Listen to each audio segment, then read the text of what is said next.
2000년 전에 하나님의 아들로 이 땅에 오신 예수님은 베드로의 신앙 고백, 주는 그리스도시고 살아계신 하나님의 아들이라는 그 고백 위에 내 교회를 세우시겠다고 약속하신 후로 주님은 하늘로 승천하셨다. 성경은 그렇게 기록하고 있습니다. 그런데 그 주님은 지금 어디 계실까? 성경은 사도요한을 통해서 우리에게 주님이 어디 계신가? 주님의 계신 곳을 밝히셨는데, 주님은 금초대 교회 사일에 계신다고 그렇게 사도요한을 통해서 우리에게 보여주셨습니다. 그래서 금초대의 배경에는 부활하신 주님이 계신다는 비밀을 우리에게 밝혀주셨어요. 그러니까 우리가 금초대가 된다면 항상 내 옆에는 누가 계시냐? 부활하신 주님이 계시다 하는 사실을 우리가 올바로 알면 이 세상을 살아가도 두려울 곳이 없다. 왜냐하면 부활하신 주님, 다시 말하면 사도 바울이 만났던 그 주님이 금초대 사이에 계시니까 내가 금초대로 인정받으면 나무랄 것이 없는, 흠이 없는, 점과 흠이 없는 금초대 교회가 되면 항상 주님이 내 곁에 계시다는 사실을 우리가 깨닫게 되고, 세상을 살아가도 든든하게 되죠. 주님이 하나님의 아들이신 것을 베드로는 어떻게 알았을까?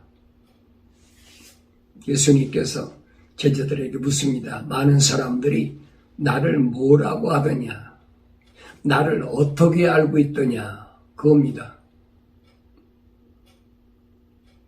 그리고 어떤 사람은 선지자다. 어떤 사람은 누구다. 그렇게 얘기를 합니다. 그때 예수님께서 그러면 너희는 나를 누구라고 생각하느냐? 그때 베드로가 탁 나타나서 마태복음 16장인가 있죠? 나타나서 그 예수님께 대답을 하죠. 주는 그리스도, 살아계신 하나님의 아들이시라. 그렇게 고백하잖아요. 주는 그리스도, 곧 살아계신 하나님의 아들이십니다. 아무도 예상하지 못했던 대답을 베드로가 하고 있어요. 그때 예수님께서 베드로에게 칭찬하십니다. 그래, 내가 올바로 잘 알았다. 그런데 그건 내가 안 것이 아니라, 내가 스스로 안 것이 아니라 하늘에 계신 내 아버지께서 너로 하여금 알게 하셨기 때문에 내가 그런 신앙 고백을 했다라고 주님이 베드로에게 말씀하시면서 뭐라고 하십니까? 내가 내 위에 내 교회를 세우겠다. 약속. 내 위에 내 교회를 세우겠다. 그렇게 약속하셨어요. 그 예수님, 금초대 사이에 계신 예수님, 그 예수님이 예루살렘을 떠나서 시리아 다마스카스로 가는 사울을 만나시는 장면이 사도행전 9장에 보면 기록이 됐습니다. 이 사울이라는 사람이 일행과 함께 시리아 다마스카스에 가까이 갔을 때 일어난 사건입니다. 그가 길을 떠나 다마스카스에 가까이 왔을 때 갑자기 하늘로부터 한 줄기 빛이 그를 둘러 비추는지라. 그가 땅에 엎드려 그에게 말하기를 음성을 들으니 사울아 사울아 네가 왜 나를 박해하느냐고 하시더라. 그러자 그가 말하기를 주여 당신은 누구시나이까라고 하니 주께서 말씀하시길 나는 내가 박해하는 예수라. 가시체를 걷어차는 것이 내게 고통이라고 하시더라. 예수를 박해하던 사울, 부활하신 예수님을 만나는 장면을 누가는 그렇게 기록하고 있습니다.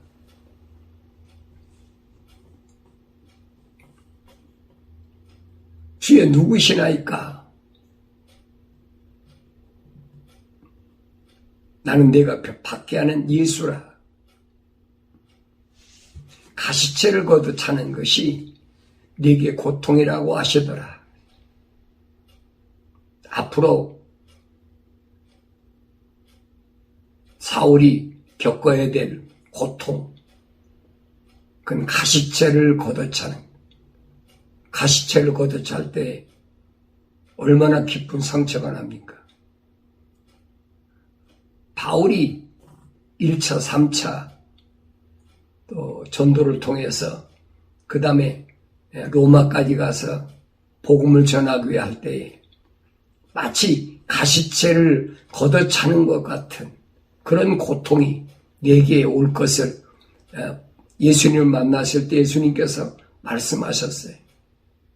바울이 고린도 지방에 있는 교회들에게 보낸 편지에서 자기가 얼마나 고통스러웠는지 표현을 하고 있잖아요. 뭐 50에 하나 가만매를 뭐 몇 번 맞고 뭐 돌로 또 맞아서 죽은 것 같이 됐고 뭉둥이로 맞고 뭐 수시로 옥에 갇혔고 그 고통은 말할 수가 없어요. 그러니까 우리가 신앙생활할 때 이 부분은 잘 알아야 돼. 부활하신 예수님 만났다고 그래가지고 세상에서 호의호식하고 세상에서 부자 되고 세상에서 명예롭게 되고 모든 사람들에게 추앙받고 그렇게 된다고 생각하면 이건 성경과는 정반대. 그런데 그렇게 가르쳐주고 있잖아요. 성경 구절을 인용해가지고 내 영혼이 잘됨 같이 범사가 잘 되고 강건하길 바란다. 그런 성경 구절을 인용하면서 얼마나 미혹합니까? 네 영혼이 잘됨 같이는 그건 별로 전제된 내용은 별로 밝히질 않아요. 범사가 잘 되고 강건한다. 그 얘기만 그 부분만 그냥 강조하면서 사람들을 미혹하잖아요. 근데 성경은 아니거든. 부활하신 예수님을 만난 사람이 여러분 성경 보세요. 사도행전 보세요. 부활하신 예수님 만난 사람들이 부자 된 사람이나 성공한 사람이나 정권 잡은 사람이나 누가 있습니까? 아무도 없어요. 오순절 마가다락방 120명 보세요. 그들이 어떻게 됐나? 근데 이걸 왜곡시키고 있다. 이게 얼마나 잘못됐다는 걸 여러분 아셔야 돼요. 그게 소위 말하면 세상에서 변개된 성경, 거짓된 하나님의 말씀을 자기들이 마음대로 뜯어 고쳐가지고 내용 자체를 뜯어 고쳐버렸어요. 예수 만나면, 예수 만나 메시아 만나면 세상은 성공한다.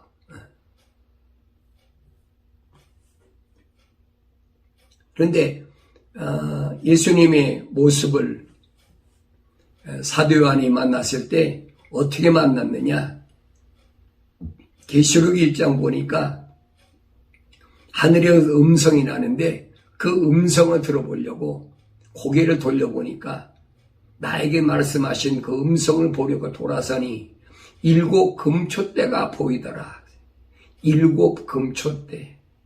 이 7 금초대는 아시아에 있는 7 교회를 가리킵니다. 7 교회. 그래서 지금 아시아에 있는 그 7 교회 가운데 지금 에베소 교회에 대해서 여러분에게 말씀드리고 있는데 이 7 교회는 7 계시록 10장에서 7 천둥소리를 같은 얘기. 그러니까 여러분들이 계시록 10장에 있는 7 천둥소리 사도행전에 기록하지 말라고 하는 것을 자기가 받았다는 이건 거짓말이지. 자기 계시받았다. 사도 요한에게 하나님께서 천사를 통해서 기록하지 말라고 한 그 내용을 자기가 마지막 때에 하나님의 종으로 계시받았다면 그건 거짓말이에요. 그러니까 성경을 올바로 자세히 디테일하게 그렇게 상고해 보면 빠진 것이 없어요. 전부 연결되어 있어요. 일곱 금초대가 보이더라. 그러면서 이 일곱 금초대 사이로 인자 같은 이가 있는데 발까지 닿은 옷을 입고 가슴에는 금으로 만든 띠를 둘렀더라. 금초대 사이로 인자 같은 이가 있다. 그러니까 주님은 어디 계시느냐? 금초대 사이에 항상 계신다는 이 말씀을 우리가 잘 알아야 됩니다. 마지막 때는 우리 주님이 나와 함께 계시는 그런 삶을 살려면 내가 어떤 교회가 되어야 되냐? 금초대 같은 교회. 점과 흠이 없어야 된다. 흠과 점이 없어야 된다. 금초대 교회란 말은 무슨 말이냐면 주는 그리스도이시요 살아계신 하나님의 아들이신 것을 믿고 고백하는 그 성도들 사이에서 주님은 항상 함께 계신다는 거예요. 주님 약속하셨잖아요. 세상 끝날까지 내가 너와 함께 하겠다. 그 약속이에요.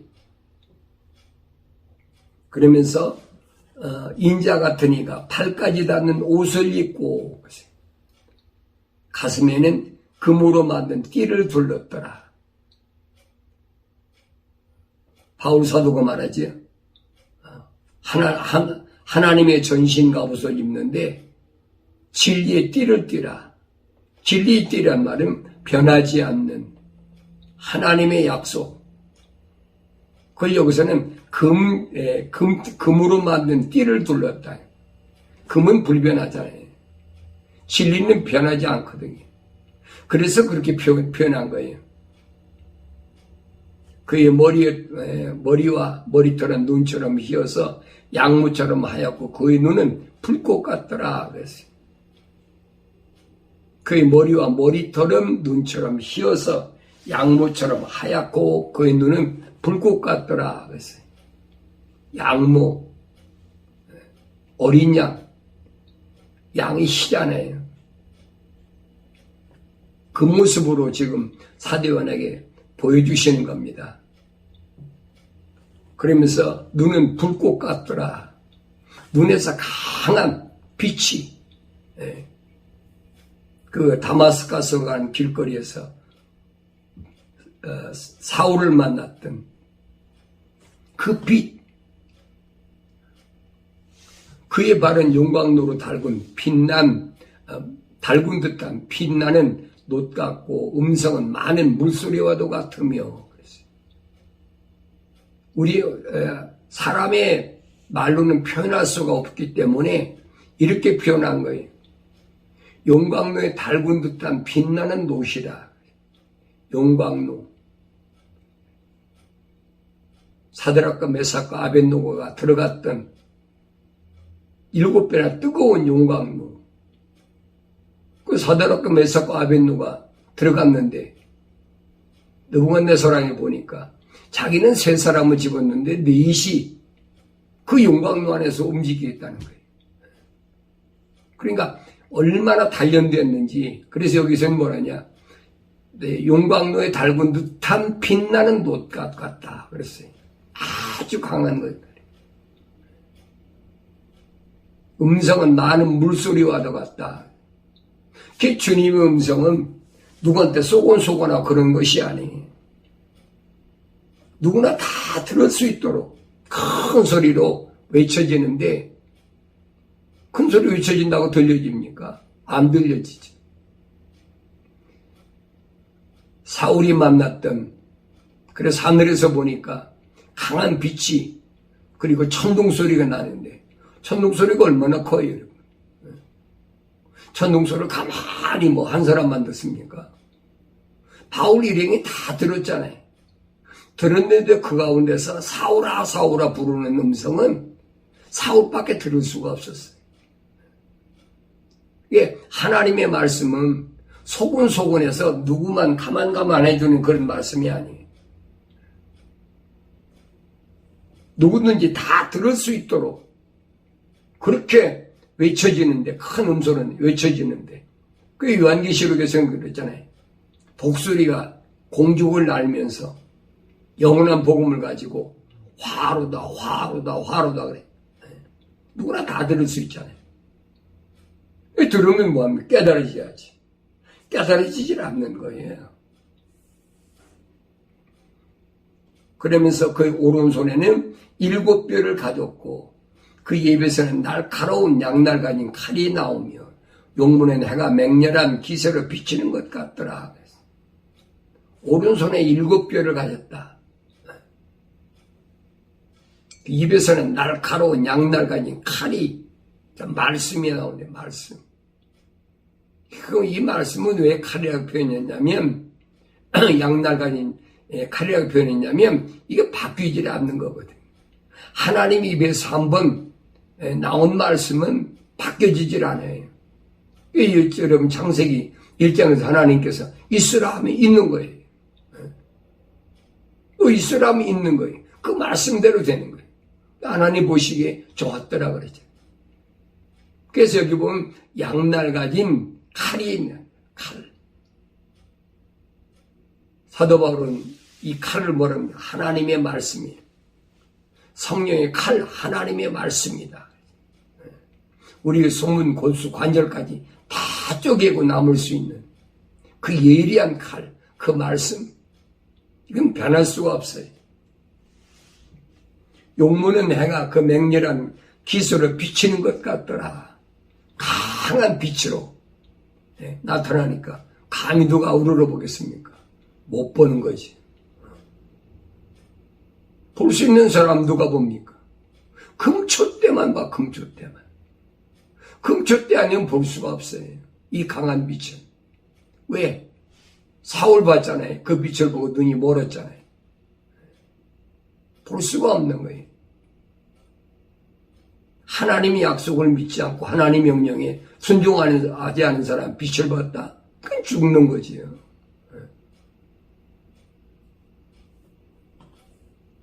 내가 그를 보자 죽은 것처럼 그의 발 아래 엎드리니 그랬죠. 사교한 거예요. 그를 보니까 누구냐? 부활하신 예수님 보니까 죽은 것처럼 죽었다고 해서 죽은 것처럼 그의 발 아래 엎드리니 그가 내게 오른손을 얹고 나에게 말씀하시니라. 두려워 말라. 나는 처음과 마지막이요. 오른손을 얹고 두려워 말라. 나는 처음과 마지막이요. 나는 살아있는 자며 죽은 자에서나 보라. 영원 무궁토록 살아있노라. 아멘. 또한 내가 지옥과 사망의 열쇠들을 가졌노라. 지옥과 사망의 열쇠.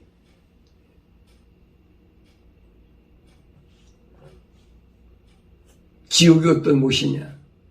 사망이 어떤 곳이냐? 그 키는 열쇠는 바로 부활하신 주님의 손에 있다 이 말이에요. 주님의 손에. 그럼 천국 열쇠는 누구한테 줬습니까? 천국 열쇠는 교회들에게 금초대 교회들에게 주시겠다고 주님이 말씀하셨잖아요. 베드로를 통해서 말씀하신 겁니다. 내가 천국의 열쇠들을 준다 그랬어요. 그러니까 지옥의 열쇠는 여기 보니까 지옥과 사망의 열쇠를 가졌다 그랬어요. 누가? 부활하신 예수님이. 이 말씀을 우리가 올바로 잘 알아야 됩니다. 이런 주님은 내가 마음만 가지고 있어도 내가 너와 함께 한다는 증거로 차고 넘치게 보여주시기 때문에 다른 사람에게 미운 마음을 가질 수도 조차 없어요. 왜? 미운 마음 가지면 그 사람한테 즉각 문제가 일으키니까. 다니엘이 바벨론을 포로 잡혀가서 몸은 바벨론을 포로 잡혀갔지만 하나님께 기도하려고 마음 먹으니까 하늘에서 이미 하나님께서 다니엘의 기도를 들으시고 왜 그래? 가브리엘 천사를 통해서 이미 다니엘이 기도가 올라가 버렸어. 이게 금초대 교회예요. 뭐 두 손 들고 쫙 그렇게 기도한다고 해서 여러분 하늘에 내 기도가 상달되는 게 아니에요. 하나님 뭐 얼마나 멀리 계시다고 목이 터져라고 주여 부릅니까? 이게 사람들이 생각하면 그럴 것 같아. 쫙 부르면 되게 그러잖아요. 예레미야 33장 3절에 보면 너는 내게 부르짖으라. 부르짖으라고 그랬으니까 쫙 주여 부르어야 됩니다. 예수님은 그렇게 말씀 안 하셨거든요.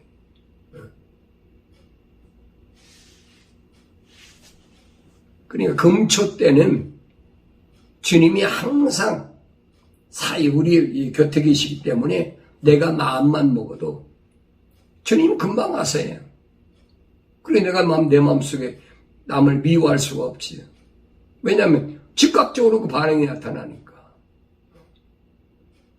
금초대인 교회가 세상을 살아가는데 주님이 세상에 사는 동안에 보호하시겠다는 약속하셨잖아요.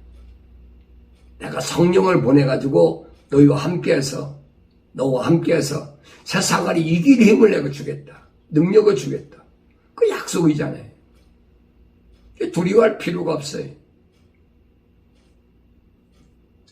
이런 사실들이 안 믿어지면 이런 사람은 답답한 사람이고 주님이 거니시는 금초대 교회가 아니라는 거예요. 교회란 말은 에클레시아, 부르심을 받은 자인데 그 부르심을 받은 자들이 하나님의 말씀을 듣고 깨닫고 회개하고 돌아서면 주님이 약속하신 성령을 보내시겠다. 내 이름으로 아버지께 구해서 보내시겠다는데 그 성령을 오순절날 마가다락방에 임했잖아요. 그 성령께서 오늘 나한테 오셔서 나에게 말씀하시는데 다른 거 말씀하시는 게 아니에요. 내가 주님의 교회로서 금초대 교회로서 세상을 넉넉히 이길 수 있는 그 능력을 주신다는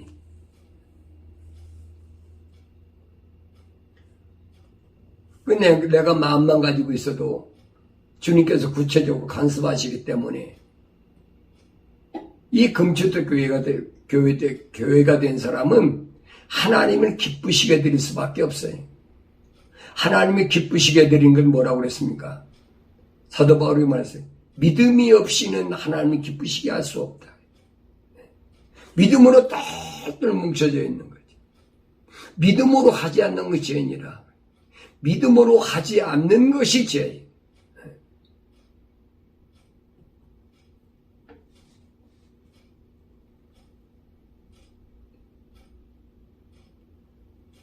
하나님을 기쁘게 해드리는 믿음이 있는데 그 믿음이 뭐냐면 하나님께서 자기 호흡으로 지음받은 살아있는 혼이 된 주님의 교회들을 죄를 사하시고 깨끗하게 정결하게 하시려고 메시아를 보내셨다는 이 메시지예요.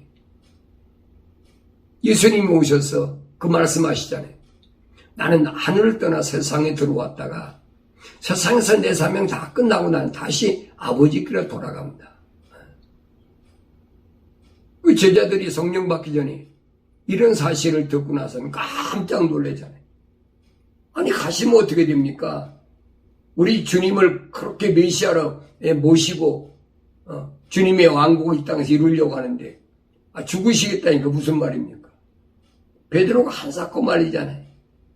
다른 사람은 다 버릴지언정 나는 절대 주님 안 버립니다. 그리고 주님은 절대 죽으실 수 없습니다. 예수님께서 뭐라고 그래요? 사탄아 내 뒤로 물러가라. 조금 전에는 내 위에 내 교회를 세우시겠다고 말씀하셨는데 주님이 십자가 보혈로 죽으시겠다고 그러니까 베드로가 벌벌 뛰면서 막으니까 사탄아 내 뒤로 물러가라. 하나님의 거룩한 뜻을 내가 세상 사람 생각으로 그걸 가로막아 가려고 그래. 이게 사탄 생각이란 말이야. 우리가 철학적으로 보면 합리적인 사고 아닙니까? 메시아가 오셨는데 이 땅에서 이스라엘 민족을 통해서 왕국을 세우셔야 될 텐데 죽으시다니. 그 말이 안 되는 얘기지. 베드로가 봤을 때는 그거 말이 안 돼.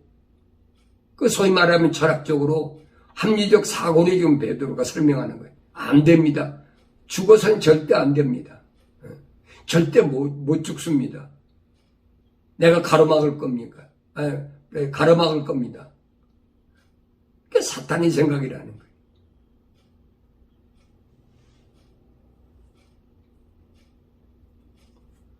주님이 오신 목적, 나는 어떻게 이해하고 있나? 나는 어떻게 이해하고 있나?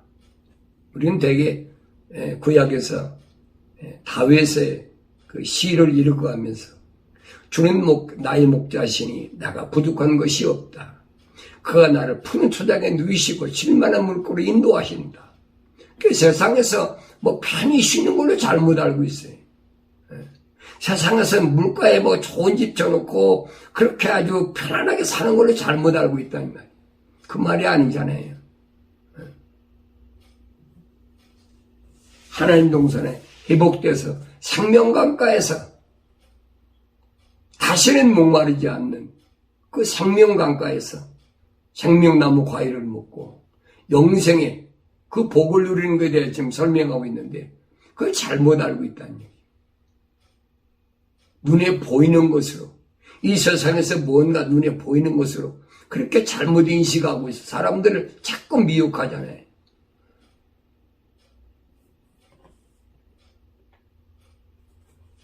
예수님이 오신 것은 우리의 죄를 담당하러 오셨다.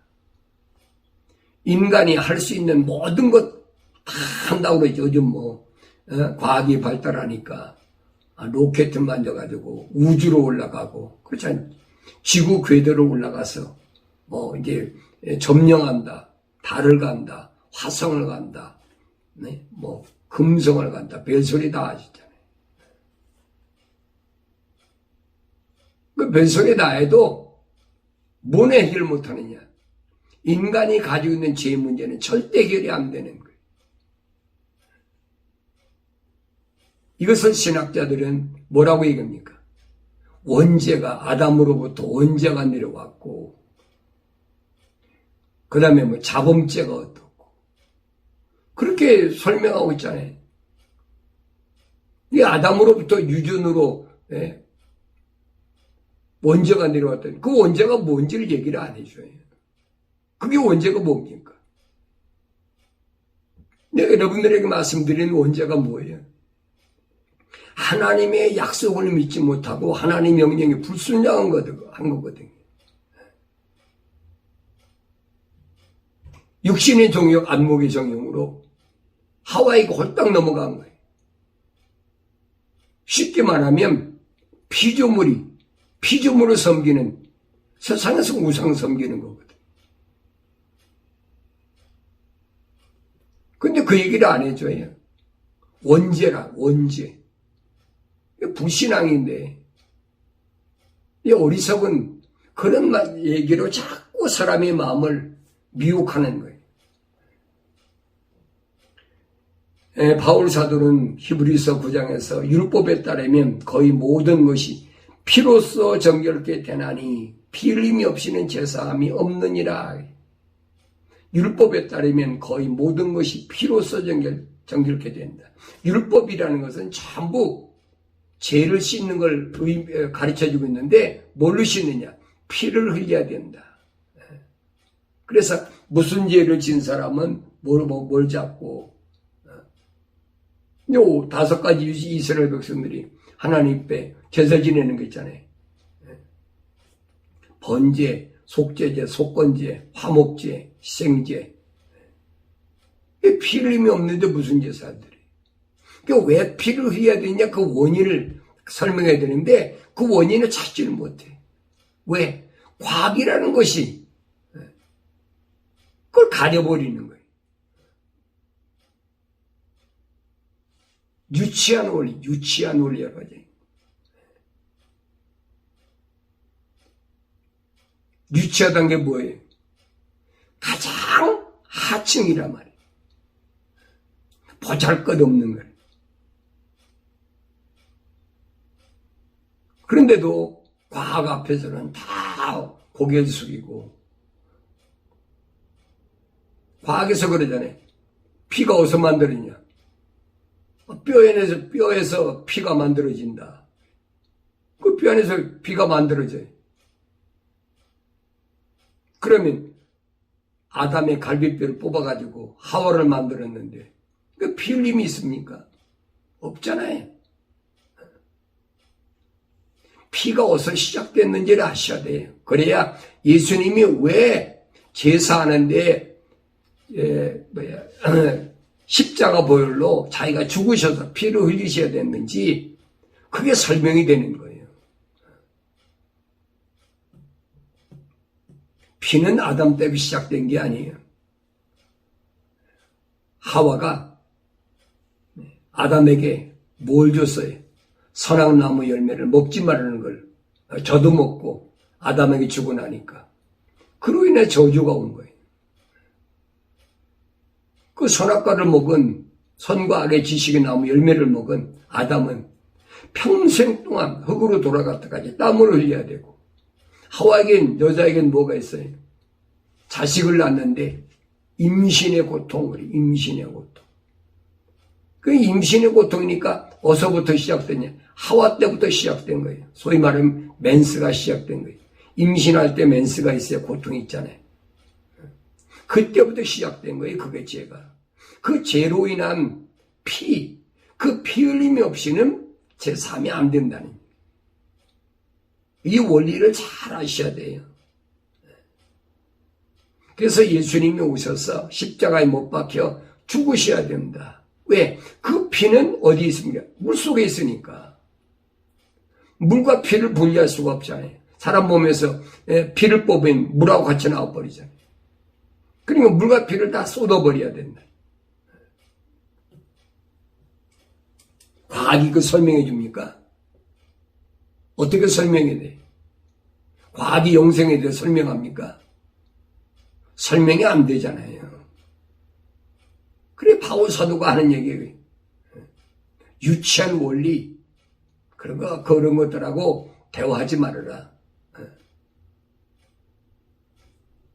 우리 목사님이 과학자신데 무슨 박사학위 받아 유명한 그런 학문적으로 존경받을 만한 목사님인데 이러고 세상 스펙 가지고 그 성경은 아니란 말이에요. 성경을 보라고요. 철학과 과학이 지난 시간에 말씀드린 대로 철학과 과학이 얼마나 우리를 비참하게 나를 비참하게 만드는지를 여러분 아셔야 돼요. 성경을 읽으면 그걸 알게 돼. 성경을 읽으면. 성경을 안 읽으면 몰라요. 내가 여러분 어떤 새로운 이론을 만들어가지고 여러분에게 말씀드린 거 아니잖아요.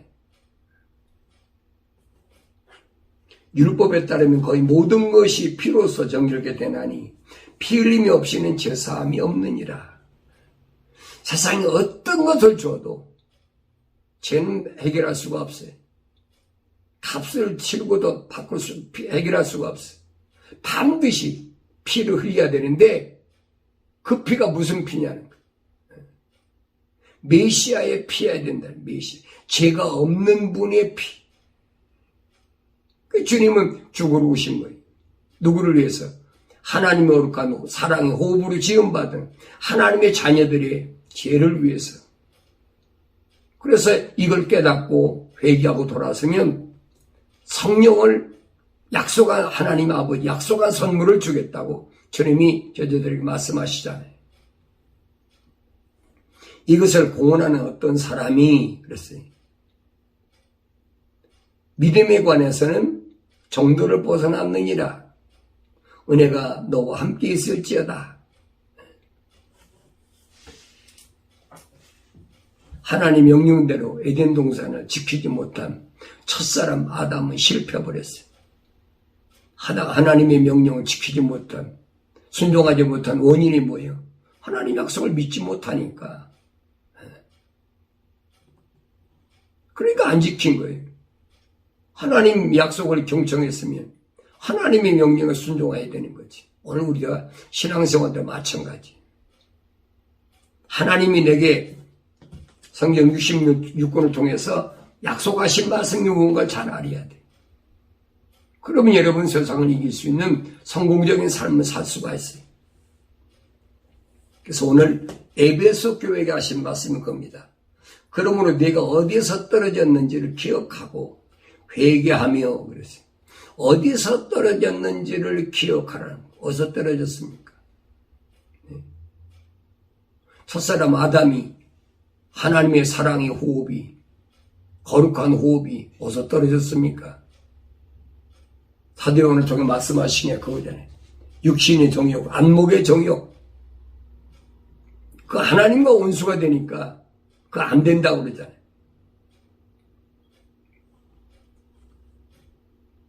그래서 여기 기억하라, 기억하라. 어디서 떨어졌는지 기억하라는 거예요. 원인이 어디든지를 원인을 분석하라는 거예요. 그러면서 회개하며 돌이키라는 거예요. 회개. 리턴하라. 메타노니아. 네 생각과 마음과 삶의 가치관이 바뀌어져야 된다는 거예요.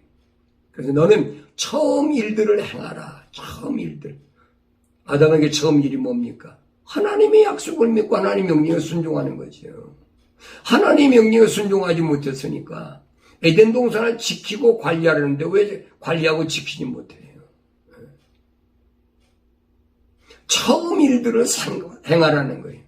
하나님께서 내게 명령하신 처음 일을 행하라는 거예요.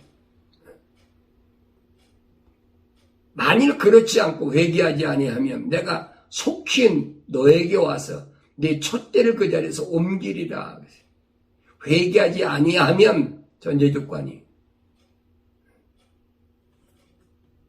교회가 촛대가 옮겨지는데 어떻게 옮겨지느냐? 회개하지 아니할 때 돌이키지 아니하면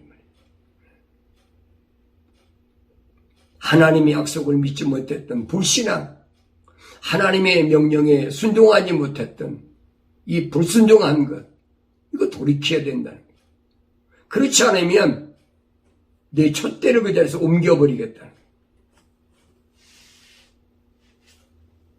거예요. 교회로서의 기능을 상실해버리면 그걸로 끝나는 거지요.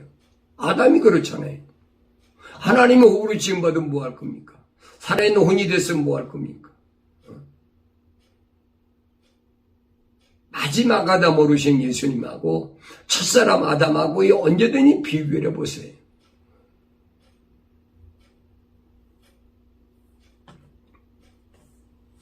나는 세상을 살아가면서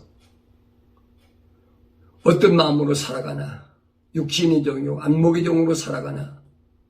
육신의 정욕, 안목의 정욕이 하나님과 원수가 된다고 그랬는데 내가 세상을 살아갈 때 무엇이 안목의 정욕이고 뭐가 육신의 정욕인가? 뭐가 생의 자랑인가? 아담이 그걸 내 말씀드린 그거잖아요. 이는 이제 내 뼈들 중에 뼈요 살 중에 살이니 그녀를 여자라 부르리라 하니라. 하나님이 거룩한 사랑의 호흡으로 지음받지 못한 하와를 바라보고 내 뼈들 중에 뼈요 살 중에 살이라. 그래놓고 왜 하와한테 핑계댑니까? 하나님한테 당신이 만들어준 그 여자가 나로 하여금 선악나무 열매를 주어서 먹게 했다. 자기 책임을 남한테 전 거예요. 여기서 우리가 볼 수가 있어요. 여기서 우리가 하나님의 거룩한 호흡으로 지음받고 온전한 사람이라면 절대 책망받을 때 남에게 전가하지 않습니다.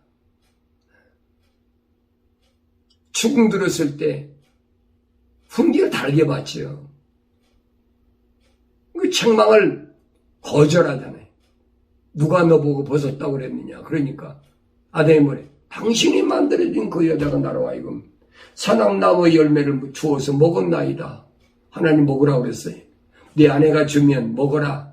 먹어도 괜찮다고 그랬어요. 너 먹으면 반드시 죽는다고 하셨죠.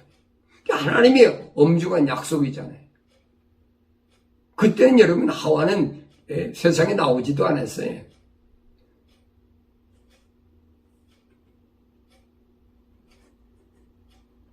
에덴 동산을 지키지 못하니까 루시퍼가 사탄이 들어와가지고 뱀에게 들어서 뱀이 하와를 미혹하잖아요. 참으로 하나님 너희들은 동산에 있는 모든 나무에 나는 것을 먹지 말라고 하시더냐. 거짓말로. 그 하나는 또 하와는 또 뭐라고 합니까? 너희라고 싸잡아서 복수를 물으니까 우리가 동산에 있는 모든 나무는 다 먹을 수 있으나 왜 우리가 들어가요? 뱀이 물었으면 아담한테가 물어봐야 될 거 아니야. 자기가 못 들었으면. 오늘날도 마찬가지.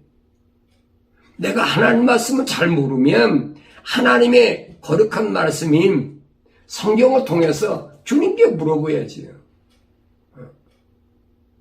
주님께 묻지 않잖아요. 마지막 아담으로 오신 예수님께 교회들은 자꾸 물어야 돼. 주님 어떻게 할까요? 주님 어떻게 할까요? 환경이 이런데 사탄 마귀가 지배하고 있는 환경이 이런데 주님 어떻게 할까요? 주님께 여쭤봐야 될 거 아니에요. 그 답이 나오는데 주님께 여쭙지 않거든요. 다시 말하면 기도하지 않는다는 얘기예요. 그래서 성경은 뭐라고 우리에게 말씀하시느냐? 하나님의 뜻이 뭐냐? 쉬지 말고 기도하는 것이라. 항상 기도하는. 왜? 주님이 금초 때 곁에 사이에 계시니까 언제든지 물을 수 있잖아요. 주님, 사탄 마귀가 와서 나한테 이렇게 속삭이는데 어떻게 할까요? 어떻게 할까요? 얼마든지 물을 수 있잖아요. 안 묻거든요. 유대인들처럼 하루에 3번 기도한다. 2시간 기도한다. 3시간 기도. 성경이 어디 있어요? 2시간, 3시간, 8시간 기도하는 게 어디 있어요?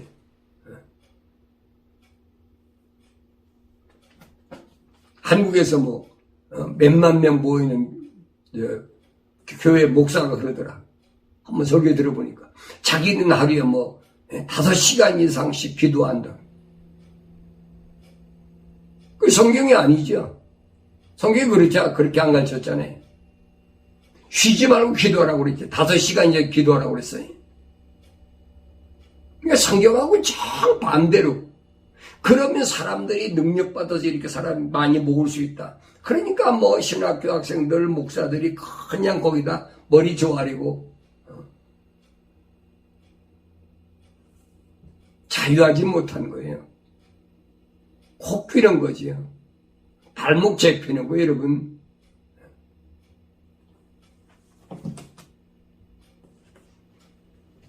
여자가 보니 그 나무가 어떻다고 그랬어요? 그 나무가 먹음직도 하고 보암직도 하다. 사탄 마귀 얘기를 듣고 나니까 이게 바뀌는 거예요, 금방. 보암직도 하고 먹음직도 하다. 그러니까 넘어질 수밖에 없지요. 또 보기에도 즐겁고 현명하게 할 만큼 탐스러운 나무인지라 그녀가 거기서 그 열매를 먹고 그녀와 함께한 남편에게도 주니 그가 먹더라. 한마디 물었습니까? 왜 하나님께서 금귀한 나무를 선악나무 열매를 따왔느냐? 한번 물어보기도 해야 될 거 아니에요. 여기 보니까 그가 주님과 먹더라. 하와야 하나님과 그러니까 호흡으로 지음받지 못했으니까 뱀에게 속아 넘어갔다 하더라도 아담이 자기는 하나님과 그러니까 호흡으로 지음받았잖아요. 그래 하와가 선악과 가져면 물어야 될 거 아니에요. 그 책임을 다 갖다가 도리어 하나님 창조주 하나님한테 떠넘기고 그 여자가 나를 줘서 먹겠다. 이게 얼마나 엉터리냐는 거예요. 얼마나 잘못된 것이냐. 성경을 안 읽으면 몰라요. 죄라는 것이 어디서 시작됐는지, 아담의 원죄가 뭔지. 말로는 좋아요. 신학자들이 이렇게 만들어요. 원죄, 자범죄. 그 만들어 놓은 거예요. 에덴 동산에 하나님은 아담을 데려다 놓으시고 관리하고 지키라고 하셨습니다. 그러면서 이 동산의 모든 나무 나는 것은 내 마음대로 먹을 수 있으나, 하나님 약속, 마음대로 먹을 수 있다. 그런데 한 가지는 먹지 마라. 선과 악의 지식이 나온다는 것을 먹지 마라. 먹는 애 반드시 죽으리라. 확실히 명령하셨는데 왜 하나님 약속하신 그 약속은 우습게 생각하고 그 경청하지 않았다는 얘기예요. 하나님께서 나중에 말씀하시잖아요. 내가 내 안에 나를 경청해가지고 사랑나무 열매를 먹어서 너는 이제 끝장났어. 그 얘기. 그게 죄의 결과예요. 사도하는 말합니다. 세상에 있는 것들도 사랑하지 말라. 누구든지 세상을 사랑하면 아버지를 사랑함이 그 안에 있지 아니한다. 세상을 사랑하는 것이 뭐냐? 세상을 살아가는 것이. 그러면서 이는 이 세상에 있는 모든 것이, 세상에 있는 모든 것이 육신의 정욕, 안목의 정욕, 생의 자랑이라는. 이게 하나님께 원수가 되고 아버지께 속한 것이 아니라라고 분명히 지적하고 있잖아요.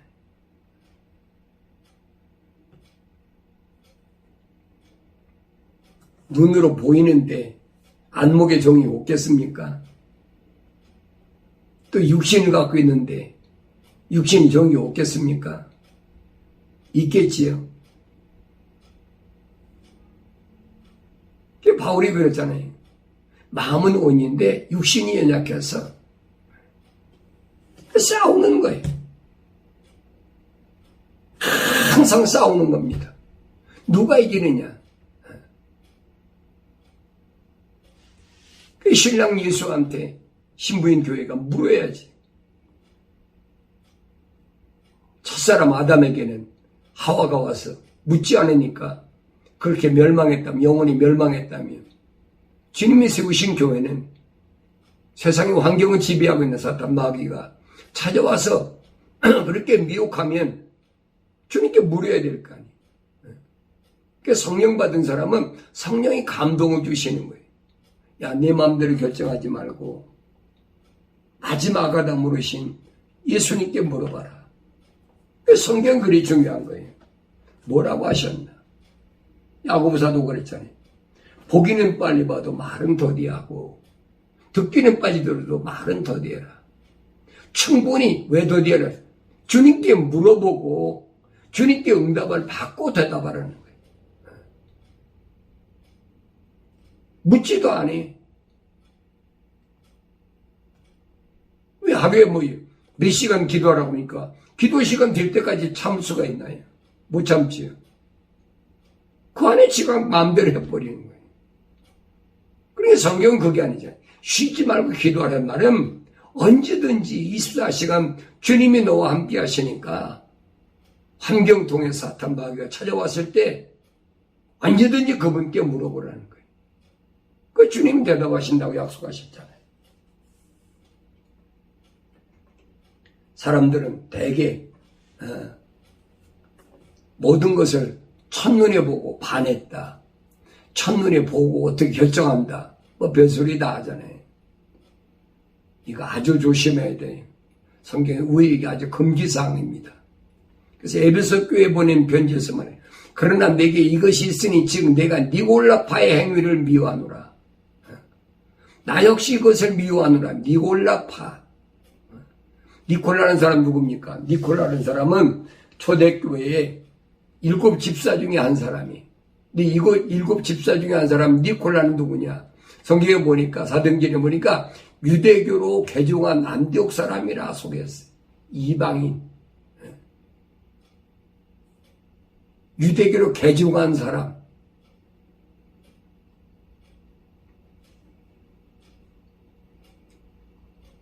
이 니골라파의 행위를 미워한다고 했어요.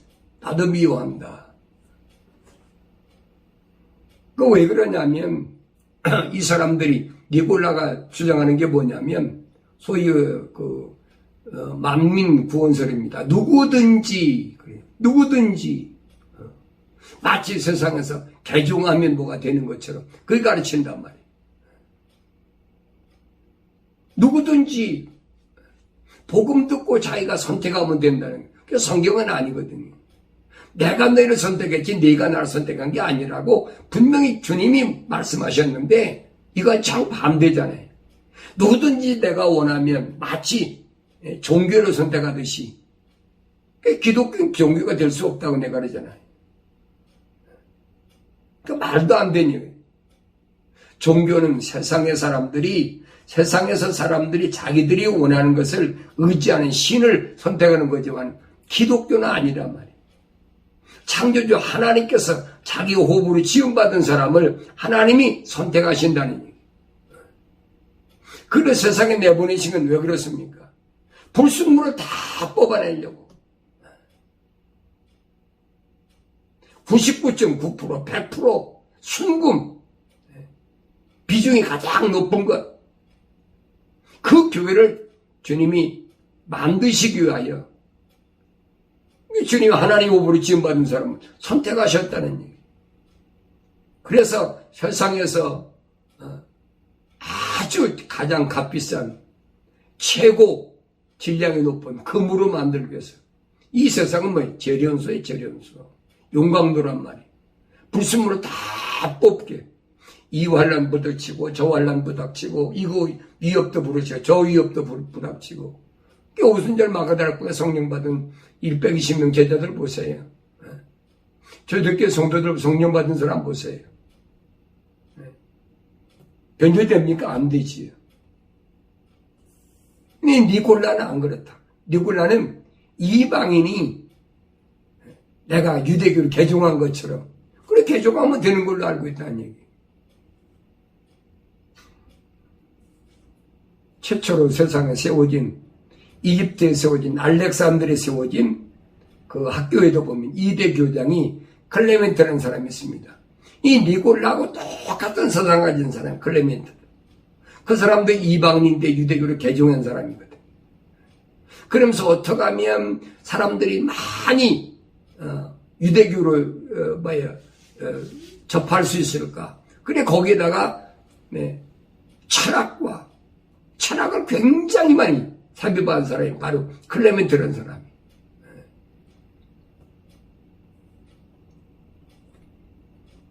하나님을 섬기는 것은 피조신을 섬기는 사상과 전혀 다르다는 것을 올바로 알아야 되는데 이방인들에게 합리적으로 받아들이기 위해서 그렇게 만드는 거예요. 우리가 뭐 선택하면 뭐가 되는 것처럼.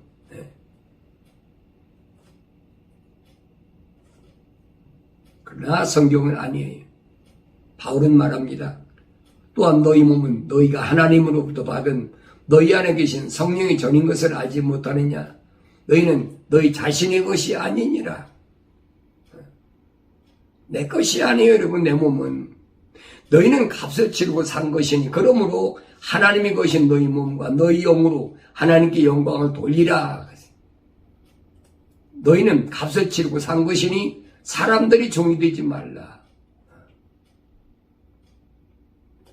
내 몸이 내 것이 아니에요. 하나님이 종이지. 한국의 유명한 목사님이 그 5.16 혁명이 일어나고 나서 해방되고 났었지요. 아니 그래 맞아요. 해방되고 나서 그분이 전에는 중국의 상해 임시정부에 그 주석의 비서실장으로 계시던 분인데 한국으로 나와서 이제 목사가 됐어요. 뭐 성령 받아가지고 얼마나 뜨겁게 복음을 전하는지. 그 사람 뭐 교회도 안 해요. 불쌍한 고아들, 6.25 사변 났으니까 불쌍한 고아들 모임 데려다가 그냥 그 아이들 입히고 먹이고 아주 유명한 목사님이. 근데 그 목사님이 5.16 혁명이 일어나가지고 뭐 4, 5개국을 능통하니까 정부에서 그 사람들이 외무부 장관을 입각해서 좀 나라를 일해달라. 이 목사님은 한마디로 거절해버려요. 내가 하늘나라의 전권대사인데 내가 일개 국가의 외무장관을 하겠느냐? 생각해 보세요. 요새 목사들 보고 외무장관 하라면 안 시켜줘서 암달이잖아요. 목숨 걸고 충성하겠습니다 하고 대통령한테 무릎 꿇고 별짓 다 할 거 아니에요. 이 목사님은 아니에요. 정인권이가 아무리 권면해도 나는 아닙니다. 나는 하나님의 정권대사입니다. 바울이 그래서 그래요. 만일 우리가 미쳤어도 하나님을 위한 것이요 정신이 운전하여도 너희를 위한 것이라. 그러므로 우리가 이제부터 아무도 육신을 따라 알지 아니하노라. 비록 우리가 육신을 따라 그들을 알았다 해도 이제는 더 이상 그분을 그렇게 알지 않으라 그랬어요.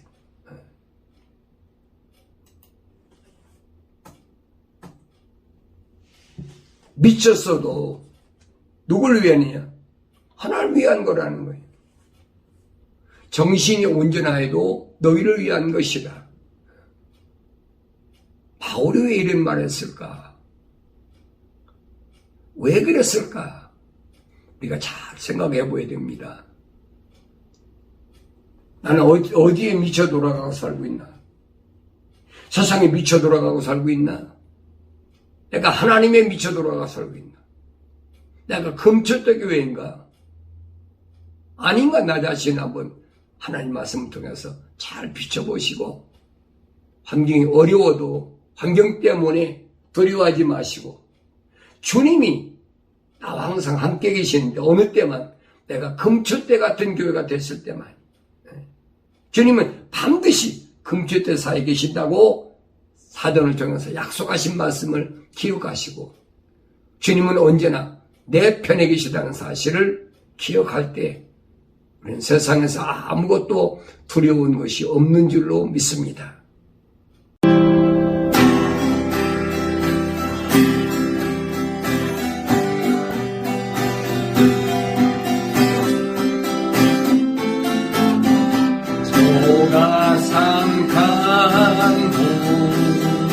나는 만족하네. 값진 재물도 내겐 없지만 앞으로 내가 하늘나라에 가면 수란금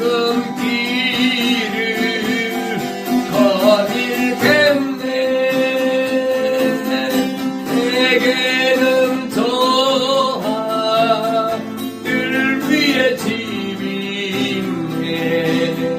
영원한 기쁨 넘치는 그곳 언젠가 내가 저 천국 이르러 주님과 일겠네. 날 가난하다 외롭다 말아요. 전국길 가니 실망 없다네. 이 세상 수로 모두 끝이 난 후에 저 전국 가서 열려관 수리 내게는 더하 늘 위에 집이 있네. 영원한 기쁨 넘치는 그곳 언젠가